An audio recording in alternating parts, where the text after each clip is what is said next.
Shout out to Savvy doing the legwork, as she always does. She says, small thread. Once you dive into investor pitches and written words of the studio, you'll start to wonder if Remedy has anyone who is capable of thinking clearly.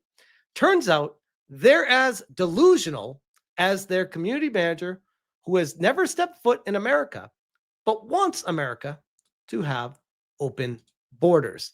Now, if you guys are not familiar, there was this game called FBC Firebreak that came out today, and it came from Remedy. This game is not doing so hot.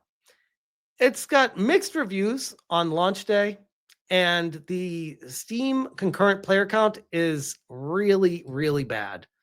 So I'm going to play this while I read through what Savvy's saying here, because my goodness. She says, I'll be referencing their market day presentation 2024, budgets and expectations.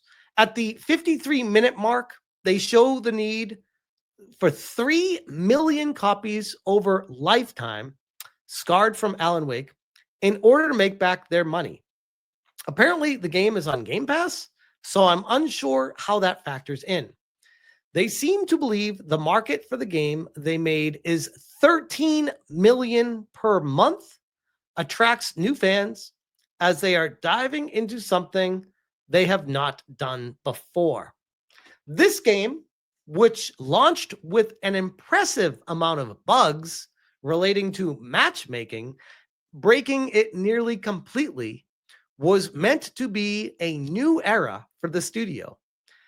The game currently has less than 2,000 concurrent on Steam DB. And I have Steam DB pulled up right now. We're going to take a quick look at it here. And this was from before the stream. We're going to refresh it because this is 1,700. It's going to be below this right now, I bet. Let's see. Oh, God. I didn't think it was going to dip that hard. That's it could not break 2,000. It could not break 2,000 on launch day. Now, I will remind you, Savvy says at the 53-minute mark, they showed the need for 3 million copies over a lifetime. They seem to believe the market for the game they made is 13 million per month. They couldn't crack 2,000 concurrent players. And this is what I was talking about. The game currently has less than 2,000 players concurrently on launch day. They show 1.8 million sales for Alan Wake 2, ... lifetime. The man speaking at 126 says it is worth noting it is an Epic Store exclusive and says the game couldn't have been a masterpiece without Epic's financial support. And that they don't think that they had been exclusive, it would have done better. But his facial language to me says otherwise. I love when companies are doing their speculatory BS to attract investors with embellishment. These slides are just comical. So from Remedy, their previous game, Alan Wake 2, which took, 5 years to break even, which I guess eventually it turned into a success, I guess, if you can even count that. But breaking even after 5 years or so is hardly a success, especially if you include the money endowment from Epic Games. But regardless, Alan Wake 2, one of the best survival horror games of all times. Times?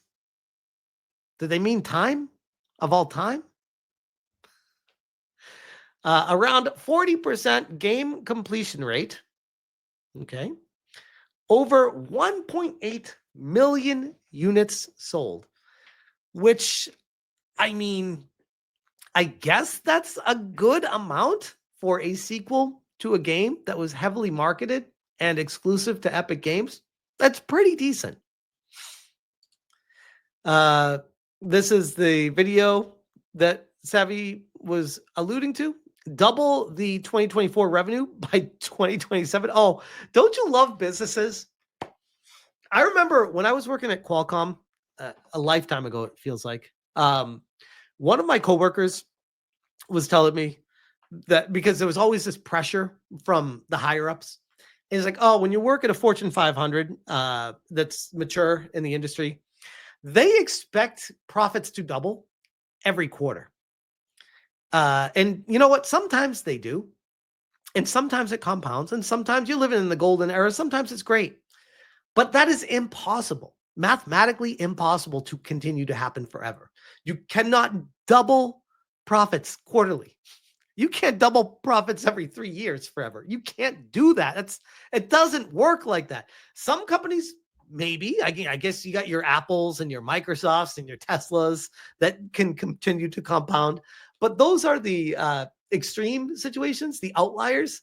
Most companies don't do that kind of thing. Most companies have a pretty standard like trajectory of, ebb and flow, but it kind of slowly crawls up.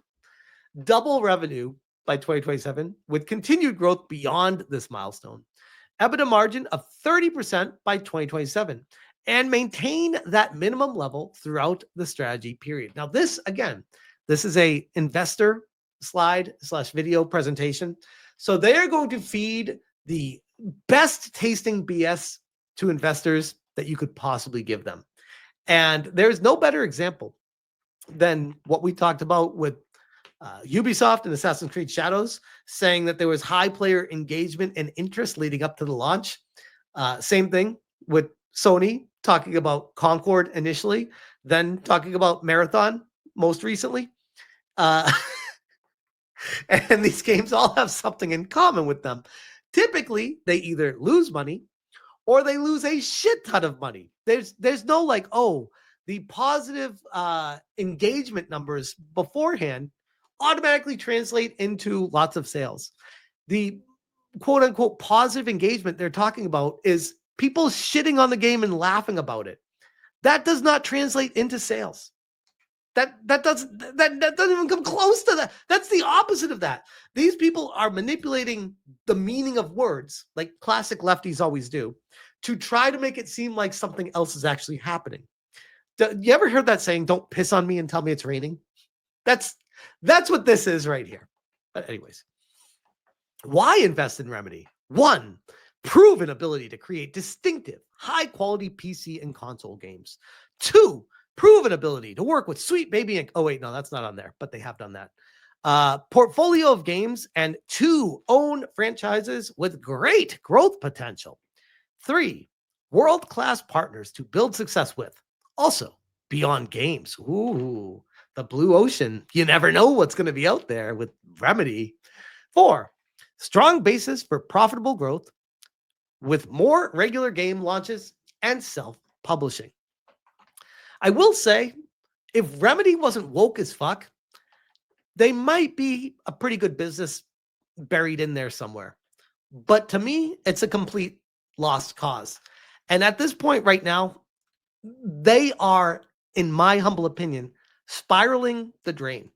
And there is no better example of that than their FBC Firebreak game currently. Because my goodness, let's take a quick look at some of these reviews because they're not that great. This is from Borneo. This is from 4 Hours on Record today. It's a cool concept and a fun game if you play it with your friends, maybe a couple jobs per day just to chill. Playing with my bestie at the moment, and even though we enjoy it, we feel like this game needed more time in development or coming out as an early access. In my region, the price is $20, so I can't imagine paying $40 or more for this game at this moment. It really lacks content and what we already loved in Control, Alan Wake, and other games by Remedy. Lore, characters, and story. I know that this game is not story-driven, but it wouldn't hurt.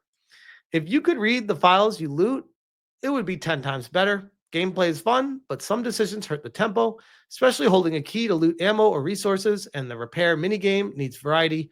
Also, I think guns need the variety too. Oh yeah, that's the other thing about this game is it launched with 6 guns. 6. That is the total amount of guns in the game. 6. It's really frustrating, but at the moment, I can't recommend it to other than hardcore Control fans who want to somehow fill their emptiness while we wait for Control 2. And of course, I can't recommend it for full price, but I'm rooting for updates and improvement. Now, look at that. That is an honest review from someone that wants Remedy to succeed, and they're still shitting on it. Eesh. Not that much content for an apparent 1.0 release. It's fun, especially using the pogo, but I think the game needs a lot more content. It wouldn't be as bad if it wasn't so pricey on launch. I like the game, but I'll say wait for a sale or big updates. Kind of strange Remedy to try to rush into the pseudo live service market like this. I like Helldivers, and I love Left 4 Dead and Control. So judging this from that perspective, I just don't like this, nor is it what I want Remedy, and I came into this with an open mind.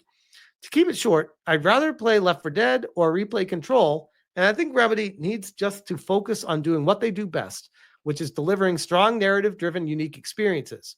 I'm happy they tried, but in my opinion, they under-delivered.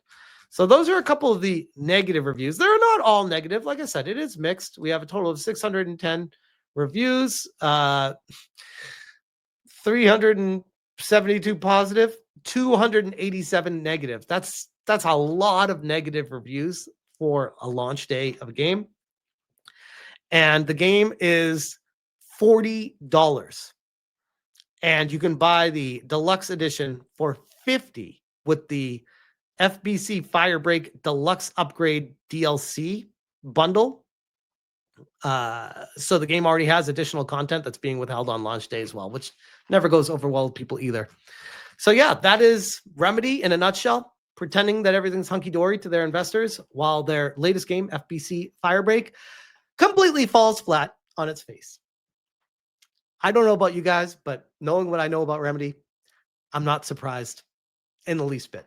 But I'll leave that one there.